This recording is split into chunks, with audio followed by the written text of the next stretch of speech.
ஒரு சராசரி மாணவன், அரசு பள்ளியில் படித்தேன். 7வது அரசு ஊரில் 6வது வரைக்கும் படிச்சுட்டு 7வதுக்கு வந்து டான் போஸ்கோன்னு பக்கத்து ஊரில் ஒரு பள்ளிக்கூடத்துக்கு போனேன், ஒரு 10 கிலோமீட்டரில். அங்கே ஏபிசிடி சொன்னாங்க. அப்போ வந்து ஏபிசிடி எனக்கு உண்மையிலே தெரியல. இது எதுக்கு சொல்கிறேன்னா, எங்கே ஆரம்பிக்கணும், வாழ்க்கையை எங்கே ஆரம்பிக்கணும், எப்படி போகணுங்கிறத சொல்கிறேன். இப்போ ஏபிசிடி தெரியல, ரொம்ப கஷ்டப்பட்டு அந்த பள்ளிக்கூடத்தில் அனுமதி கொடுத்தாங்க. திருப்பி 9வது வரைக்கும் அந்த பள்ளிக்கூடம் படித்தேன். திருப்பி அடுத்து இன்னொரு பள்ளிக்கூடத்துக்கு போனேன், 10வது. அந்த பள்ளிக்கூடம் போனப்போ ஆங்கிலத்திலேயே கணிதத்தில் நுழைவு தேர்வு வச்சாங்க. ஆங்கிலத்தில் திருப்பி அதே பிரச்சனை, சேர்த்துக்க முடியாதுன்னாங்க. சேர்த்துக்கிட்டாங்க. 10வதுல அந்த பள்ளிக்கூடத்தில் 4வது இடத்துல வந்தேன். அப்போ 500க்கு 430 மதிப்பெண்கள் பெற்று வந்தேன். திருப்பி அப்போடைய கனவு என்னன்னா, என்ன கனவாக இருந்திருக்கும்? எல்லாருக்கும் கனவு என்ன இருக்கும்? இப்போ நீங்கள் வந்துருக்கீங்களே, உங்களுக்கெல்லாம் கனவு என்ன இருந்துட்டு வந்ததுங்க? உங்களை எல்லாமே உங்கள் அப்பா அம்மா என்ன சொல்லியிருப்பாங்க? மருத்துவராக்குன்னு சொல்லிடுறாங்களா? மருத்துவம், பொறியியல் அப்படிதான் சொன்னாங்க. அப்படி தானேப்பா சொல்லியிருப்பாங்க. என் பையன் டாக்டர் ஆகணும், இன்ஜினியர் ஆகணும் அப்படின்னு சொல்லிட்டு இருப்பாங்க. ஆனால் எனக்கு அதே கனவு தான் இருந்தது. அந்த கனவு அந்த காலத்தில் 30 வருஷத்துக்கு முன்னாடி அப்படியே அதே கனவு தான் இருந்தது. இருந்தும் எனக்கு மருத்துவம் கிடைக்கல. 12வதுல மருத்துவம் கிடைக்கல. 12வது முடித்தேன், மருத்துவம் கிடைக்கல. திருப்பி வேளாண் கல்லூரியில் போய் சேரணும். வேளாண் கல்லூரியில் சேரணும்னா முதல்ல வேளாண் கல்லூரிக்கு விண்ணப்பம் போட்டேன். அது வரைக்கும் மருத்துவம், வேளாண் கல்லூரி தவிர வேறு எதுக்கும் விண்ணப்பம் போடல. அப்போ வந்து கணிதத்தையும் கணித பாடத்தையும் பயாலஜி இருக்கு இல்லையா, உயிரியல் பாடத்தையும் ஒன்றா சேர்த்து படிக்க முடியாது. தனித்தனியாக மருத்துவர் ஆகுனா நீங்கள் உயிரியல் தனியாக எடுத்துக்கணும், பொறியியல் போகணுன்னா கணிதத்தை தனியாக எடுத்துக்கணும். அப்போ மருத்துவர் ஆகிற கனவோடு போனேன்னா மருத்துவர் ஆகல. வேளாண் கல்விக்கு முயற்சி செஞ்சேன். 3 தடவை கூப்பிட்டாங்க. ஆனால் என் பேர் எதுலையுமே இல்லை. கடைசியில் எப்போ கிடைச்சதுன்னா, நான் ஒரு முதல்நிலை பட்டதாரி, எங்கள் குடும்பத்தில் வந்து முதல்நிலை பட்டதாரி. அப்பா வந்து விவசாயம் பார்க்குறாங்க. அதுக்காக அப்போடைய அரசு வந்து ஒரு 5 மதிப்பெண்கள் கூடுதலாக கொடுத்தாங்க. அதன் அடிப்படையில் தான் எனக்கு வேளாண் கல்லூரியில் இடம் கிடைச்சிது. சரியா? வேளாண் கல்லூரியில் இடம் கிடைச்சாலும் திருப்பி அங்கே போய் படித்தோம். வேளாண் கல்லூரி வந்து தூத்துக்குடி மாவட்டம் எங்களுக்கு நான் படித்த கல்லூரி கிள்ளிக்குளம் வேளாண்மை கல்லூரி. அங்கே படித்தேன். அங்கே படிச்சுட்டு 4ஆம் ஆண்டு முடிக்கிறப்ப வேலைக்கு போகணும். சரியா? ஏன்னா குடும்பம் வந்து எப்போ என்னை படிக்க வச்சாலும் என்னுடைய நண்பர்கள் தான் படிக்க வச்சாங்க. என்னென்னா அவங்க மாதம் வர செலவு அவங்க பார்த்துப்பாங்க. 3 மாதத்துக்கு ஒரு தடவை என்ன செலவு ஆச்சோ திருப்பி, எல்லா விவசாய குடும்பத்திலும் இருக்க பிரச்சனை தானே, மாத வருமானம் கிடையாது இல்லையா? எப்போ பயிர் அறுவடை கிடைக்குதோ அப்போ பணம் கிடைக்கும். அதை கொண்டு வச்சு தான் திருப்பி உங்கள்கிட்ட கொடுக்க முடியும். அதே நிலைமை தான் எனக்கும். அதே மாதிரி தான் நண்பர்கள் பணம் கொடுத்தாங்க, உதவி பண்ணாங்க. அந்த பணத்தை திருப்பி 3 மாதத்துக்கு ஒரு தடவை கொடுத்துருவாங்க. சரியா? அதில் கொடுத்துட்டு 4ஆம் ஆண்டு வரப்போ 2 இருந்தது. 2 என் கண் முன்னாடி தோன்றியது 2 வேலைகள். ஒன்று வந்து ஏதாவது ஒரு நிறுவனத்துக்கு வேலைக்கு போகணும், துரிதமாக வேலைக்கு போகணும். ஏன்னா விவசாய குடும்பம், வறுமை. இன்னொன்று வந்து எனக்கு திருப்பி முதுகலை படிக்கிறதுனா வாய்ப்பு கிடையாது. ஆனால் அப்போ வந்து அகில இந்திய அளவில் வந்து போட்டித் தேர்வு வச்சாங்க. போட்டித் தேர்வு வச்சதுன்னா முதுகலை படிக்கணும்னா, முதுகலை படிக்கிறதுக்கு ஒவ்வொரு பாடப்பிரிவிலையும் ஒரு போட்டித் தேர்வு வைப்பாங்க. அந்த போட்டித் தேர்வு எழுதினேன். அந்த போட்டித் தேர்வில் இந்திய அளவில் 2வது இடத்துல வந்தேன்.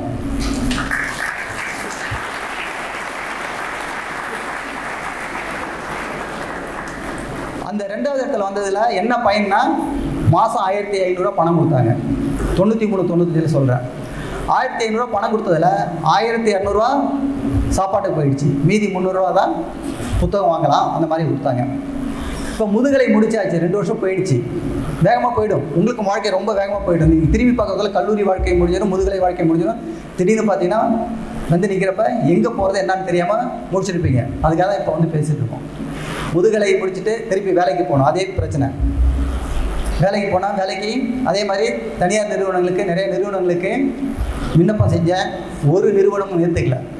சரியா? ஒரு நிறுவனமும் ஏற்றுக்கல. திருப்பி வந்து முனைவர் பட்டம் பெறலான்ட்டு டெல்லி போனேன். டெல்லி போனால் எழுத்து தேர்வில் வெற்றி பெற்ற, நேர்காணலில் தோல்வி. திருப்பி வந்தேன். என்ன பண்ணுறேன்னு தெரில. ஒரு 3 மாதம் ஊரில் போயிருந்தேன்னா ஊரில் இருக்க முடியல. நீங்கள் முடிச்சுட்டு கல்லூரி வாழ்க்கையை முடிச்சுட்டு ஊரில் போயிருந்தீங்கன்னா உங்களுக்கு தெரியும் அவருடைய சிரமம் என்னென்னு, அப்பா அம்மாவுடைய சிரமம் என்ன இருக்குது, உலகம் உங்களை ஊர் உங்களை எப்படி பார்க்குது அப்படிங்கிற சிரமம் என்னன்னு தெரியும். திருப்பி என்ன பண்ண தெரியாப்ப அப்போ தான் தமிழக அரசுடைய 2 தேர்வு வந்தது. அதாவது வேளாண் துறைக்கு 2 தேர்வு வந்தது. ஒன்று வேளாண் துறை விரிவாக்கம், வேளாண் துறை வேதியியல், 2 தேர்வு எழுதினேன். 2லையுமே தேர்ச்சி பெற்றேன். இப்போ எனக்கு வயசு வந்து 2லையுமே தேர்ச்சி பெற்றேன். வேளாண் துறை விரிவாக்கம், அக்ரிகல்ச்சர் ஆஃபீஸர் எக்ஸ்டென்ஷன் அப்படின்னு தமிழ்நாடு வேளாண் துறையில் போய் சேர்ந்தேன். சேர்ந்துட்டு 26 வயசு ஆகிடுச்சு. 26 வயசில் சரி அரசு உத்தியோகம், முதல் பட்டதாரி அரசு உத்தியோகம் எடுக்குது, அதை விட வேறு என்ன வேணும்? ஒரு பெரிய மகிழ்ச்சியான தருணம் தானே அது. அப்படியே போய் சேர்ந்தாச்சு. அப்போ தான் என்னுடைய கல்லூரி நண்பர் இன்னொருத்தர் வந்தார், எனக்கு சீனியர், எனக்கு முன்னாடி படிச்சுட்டு வந்தார். அவர் வந்து என்ன சொன்னார்னா, நம்ம ஏன் ஐஏஎஸ் ஐபிஎஸ் தேர்வு எழுதி பார்க்கக்கூடாது அப்படின்னு கேட்டார். எத்தனை வயசுல? 26வது வயசில். அப்போ வந்து உங்களுக்கு இன்றைக்கி என்ன இந்த பருவத்தில் வருது இல்லையா, சந்தேகம் வருது இல்லையா, ஐஏஎஸ் ஐபிஎஸ் யார், நம்ம ஒரு கலெக்டர் பார்த்ததில்ல, எஸ்பியை பார்த்ததில்ல, அவங்க எங்கேருந்து வராங்கன்னே தெரியாது இல்லையா. இங்கே நம்ம ஊர்லேருந்து வராங்களா, பாதி பேர் வெளி ஊர்லேருந்து வராங்க, வெளி மாநிலத்துலேருந்து வராங்க, அப்படி தான் நம்ம பார்க்குறோம். இங்கிலீஷ்லாம் வேறு பேசுகிறாங்க இல்லையா. நமக்கு அதுக்கு ரொம்ப தூரமாக வச்சு பார்த்தோம் இல்லையா. ஐஏஎஸை பார்த்ததே கிடையாது. ஐஏஎஸ் கலெக்டரே பார்த்து கிடையாது. அதிகமாக எத்தனை பேர் பார்த்துறீங்க? வருவாய்த்துறையில் யாரை பார்த்துறீங்க? தாசில்தார் பார்த்துறீங்களா? எத்தனை பேர் தாசில்தார் பார்த்துறீங்க? கையை தூக்குங்க. தாசில்தாரே பார்த்தது இல்லையா? தாசில்தார்னா யாருன்னு தெரியுமா? தாசில்தாரை பார்த்தது இல்லையா? அப்போ உங்கள் சாதி சான்று, இருப்பிட சான்று, வருமான சான்றுலாம் வாங்கிருக்கீங்களா? வாங்கிருக்கீங்களா இல்லையா? அப்பா அம்மா வாங்கி தராங்களா? அப்பா வாங்கி தராரா? நீங்கள் தானே போய் வாங்குறீங்க ஆன்லைனில், அதனால் போய் பார்க்கறதில்ல. எங்களுக்கு அப்போ வந்து நேரடியாக தான் போய் வாங்கணும். காலையில் போய் உட்காந்தா 10 மணிக்கு உட்காந்தா 5 மணி வரைக்கும் தாசில்தார் பார்க்க முடியாது. ஒரு 2 நிமிஷம் கூட பார்க்க நேரம் தர மாட்டாங்க. எதுக்கு சொல்ல வரேன்னா, ஒரு அதிகாரியை ஒரு இடத்துல போய் பார்க்குறது வந்து அவ்வளோ சுலபம் கிடையாது. அது அவங்க மேலே தப்புன்னு சொல்ல வரல, அந்த அதிகார அமைப்பு அப்படி வந்து கட்டமைக்கப்பட்டிருக்கு. அந்த சிரமத்தில் தான் இப்போ இந்த ஆன்லைன்லாம் வந்தது. அப்போ ஒரு 26 வயசு வரைக்கும் நான் பார்த்து அதிகமாக பார்த்தது வந்து ஒரு தாசில்தார், அரசு உத்தியோகத்தில் இருக்கவர் பார்த்தது வந்து ஒரு தாசில்தார் மட்டும்தான் பார்த்துருந்தேன். ஐஏஎஸ் ஐபிஎஸ்லாம் வந்து எங்கேயாவது தூரத்தில், அப்போ வந்து வண்டியில் என்ன இருக்கும், இந்த ரெட் லைட் இருக்கும் பார்த்துருக்கீங்களா, சைரன் போட்டு.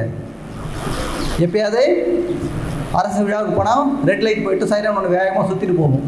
அதுதான் வந்து தூரத்துலேருந்து பார்த்தேன். இப்போ சினிமா படத்தில் இப்போ நிறையா வருது, அப்போ சினிமா படத்துலேயும் வரல. அப்போ 26வது வயசில் வந்து ஒருத்தர் கேட்குறாரு, நம்ம படிக்கலாமான்ட்டு. படிக்கலாமான்னா என்ன நம்பிக்கை வருமா? வராது இல்லையா. எனக்கு நம்பிக்கை வரல. அப்போ வந்து எனக்கு நம்பிக்கை வரல. இப்போ அவர் என்ன சொன்னார், நம்ம முயற்சி பண்ணுவோம், வெற்றி பெற்றால் போவோம், இல்லைன்னா ஒன்றும் பிரச்சனை இல்லை சரியா. ஏன்னா இன்னொரு அரசு வேலை இருக்குது. இல்லைனாலும் என்ன பண்ணோம், கண்டிப்பாக முயற்சி பண்ணோம். வாழ்க்கையில் யாரும் தோற்று போகிறா? முயற்சி பண்ணி கிடைக்காம இருக்கலாம், அவன் தோற்று போல. முயற்சியே பண்ணாமல் இருக்கான் இல்லையா, அவங்க தான் தோற்று போகிறாங்க. ஒத்துக்கிறீங்களா? ஏன்னா நீங்கள் முயற்சியே பண்ணலன்னா உங்களுக்கு என்ன திறமை இருக்குன்னு உங்களால் கண்டுபிடிக்க முடியுமா? முடியாது. அப்போ வந்து என்ன பண்ணணும், முயற்சி பண்ணணும் இல்லையா. தோல்வியை பற்றி கவலைப்படக்கூடாது. ஏன்னா ஒரு குக்கிராமத்தில் பிறந்து வேளாண் தொழில் எத்தனை தோல்வி பாருங்கள். மருத்துவர் ஆக முடியல, 7வது சேர்த்துக்க மாட்டாங்க, 10வது சேர்த்துக்க மாட்டேன்ட்டாங்க, 12வது மருத்துவர் ஆக முடியல, இளங்கலை முடிச்சு வேலைக்கு போக முடியல, முதுகலை முடிச்சு வேலைக்கு போக முடியல. இந்த வாழ்க்கை இப்போ அப்படி தான் போயிட்டு இருக்கு. திருப்பி 26 வயசில் வந்து சொன்னார், சரி பண்ணுவோம். யாரை பற்றியும் உலகத்தில் யாரை பற்றியும் நான் யோசிக்கல. அப்பயும் வந்து எத்தனை பேர், அப்பயும் வந்து 5-6 லட்சம் பேர் சிவில் சர்வீஸ் எழுதுனாங்க. இப்போ 10 லட்சம் பேர் கிட்டத்தட்ட எழுதுறாங்க. அப்போ யாரையும் பற்றி யோசிக்கல. நான் இங்கே ஒரு குக்கிராமத்தில் இருக்கேன். என்னை விட நல்லா படிக்கிறவங்க சென்னையில் இருப்பாங்க, டெல்லியில் இருப்பாங்க, கல்கத்தாவில் இருப்பாங்க, மும்பையில் இருப்பாங்க, அதிகாரிகளுடைய குழந்தைகளாக இருப்பாங்க, பெரிய அறிவாளிங்க இருப்பாங்க. இப்போ இவங்களெல்லாம் பற்றி நினச்சா நம்ம எழுத முடியுமா? எழுத முடியாது இல்லையா. ஒத்துக்கிறீங்களா? எனக்கு இருந்தது என்னது, முயற்சி பண்ணுவோம், தன்னம்பிக்கை. இதுதான் அந்த தன்னம்பிக்கையை தான் பேசுகிறேன். இப்போ உங்களுக்கு எல்லாருக்குமே ஒரு சந்தேகம் வரும், காலையிலேருந்து எல்லாம் பேசுகிறானுங்க, அதை பண்ணு இதை பண்ணிட்டு, இது ஏதோ கண்ணை கட்டி ஏதோ திடீர்னு வந்தாங்க, சனிக்கிழமை கல்லூரி முதல்வர் கூப்பிட்டாரு, யாரும் 4 பேர் வராங்கன்னு சொன்னாங்க, வந்தாங்க, திடீர்னு எதோ பேசிட்டு போகிறாங்க, என்ன பேசுகிறாங்கன்னே புரியாமல் இருக்கக்கூடாது. சரியா? 26 வயசில் எனக்கு அப்போ 5-6 லட்சம் பேர் எழுதுனாங்க, சிவில் சர்வீஸ் எழுதுனாங்க. ஆனால் யாருமே என் கண்ணுக்கு தெரியல. அப்போ தெரிஞ்சது அந்த ரெட் லைட் அந்த போட்டு ஒரு சைரன் வண்டி போகும் இல்லையா, அந்த இடத்த நோக்கி போகணும். அது ஒன்று தான். மற்றபடி எனக்கு எத்தனை பேர் போட்டி இருக்காங்க, என்னை விட எத்தனை பேர் அதிகமாக படிப்பாங்க, என்னை விட எத்தனை பேர் வந்து விழிப்புணர்வு நல்லா இருக்காங்க, என்னை விட எத்தனை பேர் 21 வயசுலேயே ஐஏஎஸ் வாங்கினாங்க, எத்தனை பேர் ஐஏஎஸ் ஐபிஎஸ் ஆஃபீஸருடைய பொண்ணுங்க பையங்க எழுதுறாங்க, இந்த கவலையெல்லாம் எதுவும் கிடையாது. அதை பற்றி யோசிக்கல. ஏன்னா எனக்கு தேவையானது எனக்கு ஒரு இலக்கு, அவ்வளோதான். இது எதுக்கு சொல்கிறேன்னா, ஆடு மாட்டுக்கு நம்ம சொன்னோம் இல்லையா, வாழ்க்கையில் ஒரு இலக்கு வேணும்னு சொன்னோம் இல்லையா, அந்த இலக்கை நோக்கிய பயணம். அந்த இலக்கை வந்து ஒரு 3 வருஷம் கழிச்சு 5 வருஷம் கழிச்சு நீ எங்கே போகணுங்கிறத இன்றைக்கே முடிவு பண்ணிட்டு போங்க. அது போய் எழுதி வைங்க. இந்த கதையை நான் சொல்லி முடிச்சிடறேன். தன்னம்பிக்கை 26 வயசில் ஆரம்பித்தோம், 26ல் கிடைக்கல. அதில் 3 நிலை தேர்வு இருக்குது. ப்ரிலிம்ஸ் இருக்குது, முதன்மை தேர்வு, முதல்நிலை தேர்வு, அடுத்து மெயின்ஸு, முதன்மை தேர்வு, அடுத்த நேர்காணல். இது எப்படின்னு தொடர்ந்து வந்துகிட்டே இருக்கும். ஒரு தேர்வு முடிச்சா அடுத்த தேர்வு வந்துகிட்டே இருக்கும். இப்போ 26ல் எழுதுகிறோம், கிடைக்கல. சரி பரவாயில்ல, இது கிடைக்கல அப்படின்னு விட்டோம். அவர் வந்து விடுறதா இல்லை, இன்னொரு தடவை முயற்சி பண்ணுவோம். சரியா? 2ஆவது தடவை எழுதினேன். ஆனால் 2ஆவது தடவை எழுதினப்ப நேர்காணல் போனேன், டெல்லி போனேன். 2ஆவது தடவை நேர்காணல் டெல்லி போகிறப்ப முதல்ல ஒரு ஐஏஎஸ் ஆஃபீஸர் பார்த்தேன், இன்டர்வியூ போனேன். நேர்காணலில் 28வது வயசில் தான் நான் முதல்ல ஒரு ஐஏஎஸ் ஆஃபீஸர் பார்த்தேன். அது வரைக்கும் யாரும் பார்த்ததில்லை. 28 வயசு ஆகிடுச்சு. 2ஆவது தடவை எழுதினா 3ஆவது தடவை என்ன, 2ஆவது தடவை எழுதி என்னாச்சுன்னா எனக்கு ரயில்வே துறையில் பணி கிடச்சிது. ஆனால் ரயில்வே துறையில் பணி கிடச்சுன்னா என்ன பண்ணுறது, நம்ம ஊருக்கு வந்தோன்னு வச்சுக்கலாம். ஊரில் பார்த்தீங்கன்னா நிறைய பிரச்சனைகள் இருக்கும் இல்லையா, இதெல்லாம் நீங்கள் பொது மனித பார்வையில் பார்க்கணும். ஊரில் பார்த்தீங்கன்னா எத்தனை இப்போ அப்பா அம்மா இருக்காங்க இல்லையா, வீட்டுக்கு என்னது கரண்ட் பில்லு கட்டுறது பெரிய பிரச்சனை. நிறைய இடத்துல கரண்ட் இருக்காது அப்போல்லாம். இப்போ நிறைய பேர் கரண்ட் இருக்கும். அப்போ எங்களுக்கு பள்ளிக்கூடமே கிடையாது, கூரை கொட்டாயாக இருக்கும். பள்ளிக்கூடம் இருந்தாலும் அது கழிவறை கிடையாது, கழிப்பிட வசதிகள் கிடையாது, அது பிரச்சனையாக இருக்கும். தெருவில் மின் விளக்குகள் இருக்காது. தண்ணி அப்போல்லாம் குடி தண்ணீருக்கு வந்து 3-4 கிலோமீட்டர் போய் குடி தண்ணி தூக்கிட்டு வரணும். இப்போல்லாம் இங்கே குடி தண்ணீர் எல்லாரும் கிடைக்குன்னு நினைக்கிறேன் இல்லையா. இது எல்லாமே நாங்கள் செஞ்ச வேலை, நான் செஞ்ச வேலை. நீங்களாம் நினைப்பீங்க இதெல்லாம் எதுக்கு அப்பா அம்மாவுக்கு இந்த வேலை செய்யணும். இப்போ அப்பா அம்மா சொன்ன வேலை சொன்னால் கேட்க மாட்டோம் இல்லையா. சரிங்களா, அம்மா சொன்னால் அப்பா சொன்னால் இதுக்கு எந்த வேலையும் கேட்கறது இல்லையா, கேட்கறது கிடையாது இல்லையா. செய்யுங்க அவங்க சொன்னால் செய்யுங்க. சரியா? கேட்காம இருக்கு, அதையும் செய்யுங்க. எல்லாம் என்ன ஒவ்வொன்றும் படிப்பினேன். இப்போ 28 வயசு ஆகிடுச்சு. இப்போ எனக்கு என்ன இதுனா ரயில்வே துறை அதிகாரி ஆகிட்டேன். ரயில்வே துறை அது நல்ல பெரிய குரூப் ஏ பதவி தான், நல்ல சம்பளம் நல்லா இருக்கும். ஆனால் இந்த ஊருக்கு வந்தால் ஊரில் வந்து எங்கள் கிராமத்தில் போய் நான் சொல்ல முடியாது நான் வந்து ரயில்வே துறையில் இருக்கிறேன். ஏன்னா பாதி பேரில் 80% ரயிலே பார்த்தது கிடையாது, ரயிலில் ஏறினதே கிடையாது. அவங்கள்ட்ட போய் நான் என்னது ரயிலில் பதிவாரியாக செய்கிறது இருக்காங்க அப்படின்னு நினச்சிப்பாங்க. ஒரு அரசு வேலையில் இருக்காங்க. அவங்களுக்கு தெரிஞ்சது என்ன தெரியும் அவங்களுக்கு. கிராமத்தில் என்ன பெருசாக பார்க்குறது எதை பார்க்குறாங்க, கலெக்டர் எஸ்பி 2 பேர் தான் பார்க்குறாங்க, இதை தானே பார்க்குறாங்க. உங்களுக்கு அதானே தெரியும். அப்போ எனக்கு அதே எண்ணம் தான் இருந்தது. அப்போ என்ன பண்ணலாம், திருப்பி வந்து மசூரி அங்கே பயிற்சி கொடுக்குறது வந்து மசூரின்னு தேராதூனுக்கு மேலே இருக்குது, உத்தரகாண்ட் மாநிலத்தில். அங்கே போனோம். அங்கே போனால் மற்ற மாணவர்களை பார்க்குறப்ப நம்மளோட பெரிய புத்திசாலி கிடையாது, ஆனால் எல்லாருமே உழைப்பாளிங்க. நான் சொல்கிறது வந்து ஒரு உழைப்பாளியுடைய கதையை தான் சொல்லிட்டு இருக்கேன். நான் ஒரு பெரிய புத்திசாலிலாம் சொல்ல வரல, நான் இது வரைக்கும் உழைப்பை பற்றி தான் பேசிகிட்டு இருக்கேன். 3 தடவை எழுதினேன், ரயிலில் பண்ணி ரயிலே போனேன். 4ஆவது தடவை எழுதினேன். ஏன்னா 4ஆவது தடவை என்னுடைய குறிக்கோள் என்னது, கலெக்டர் ஆகணுங்கிறது தான். ஐஏஎஸ்லாம் தெரியாது அப்போ, தெரிஞ்சது. இப்பயும் வீட்டில் அப்பா அம்மாவுக்கு தெரிஞ்சது வந்து அப்பா ஐஏஎஸ்னா என்ன, ஐஏஎஸ்ல வந்து நிறைய பதவிகள் இருக்குது, 1000 பதவிகள் இருக்குது. ஆனால் அவங்களுக்கு தெரிஞ்சது வந்து பையன் கலெக்டர். கிராமத்தில் அதான் சொல்லுவாங்க, அதுக்கு மேலே தெரியாது. பையன் எஸ்பி அவ்வளோதான் தெரியும், அதுக்கு மேலே தெரியாது. இப்போ அவங்களுக்கு தெரிஞ்சது அதுதான். இப்போ என்ன ஆச்சுன்னா 4ஆவது தடவை எழுதும், 4ஆவது தடவை ப்ரிலிம்ஸை ஃபெயில் ஆகிட்டேன். 3 தடவை எழுதினேன். முதல் தடவை கையில், 2ஆவது தடவை நேர்காணல் போனேன், தேர்ச்சி ஆகல. 3ஆவது தடவை போனேன், 3ஆவது தடவை ரயில்வே துறைக்கு எழுந்தேன். 4ஆவது தடவை எழுதும் இல்லையா, 4ஆவது தடவை பார்த்தா ஃபெயில் ஆகிட்டேன். இப்போ என்ன பண்ணுறது, அவர் சொல்லிட்டு போனா இல்லையா, பால் சொல்லிட்டு போனா இல்லையா, ரொம்ப ஒரு நாள் உட்காந்து அழுதாருன்ட்டு. அது மாதிரி நிறைய தருணங்கள்லாம் வரும். இப்போ என்ன சொல்கிறேன்னா 4ஆவது தடவை ஆனால் திருப்பி வந்து நம்ம போனால் அங்கே தான் போகணும், இனிமேல் இழக்கிறதுக்கு ஒன்றும் இல்லை அப்படின்ட்டு திருப்பி வந்து ரயில்வே துறையில் போய் எனக்கு கால் சரியில்லை அப்படின்னு சொல்லி விண்ணப்பத்தை அனுப்பிச்சேன், லீவுக்கு கேட்டேன். அவங்க சொன்னது வந்து நீங்கள் திருப்பி தேர்வு எழுத போகிறீங்களா அப்படின்னு கேட்டார். ஆமாண்ணே, 1 வருஷம் லீவ் எடுத்துகிட்டு போயிடுங்க அப்படின்ட்டாரு. திருப்பி உட்காந்து எழுதினேன், டெல்லியில் உட்காந்து எழுதினேன். 5வது தடவை தேர்வு எழுதி ஐஏஎஸ் கிடச்சிது. வீடியோ உங்களுக்கு பிடிச்சிருந்தா லைக் பண்ணுங்க, ஷேர் பண்ணுங்க, சப்ஸ்கிரைப் பண்ணுங்க, கமெண்ட் பண்ணுங்க, பெல் ஐக்கன் பிரஸ் பண்ண மறந்து போயிடாதீங்க. அப்பதான் நாங்கள் போஸ்ட் பண்ற வீடியோவோட நோட்டிஃபிகேஷன் உங்களுக்கு வரும்.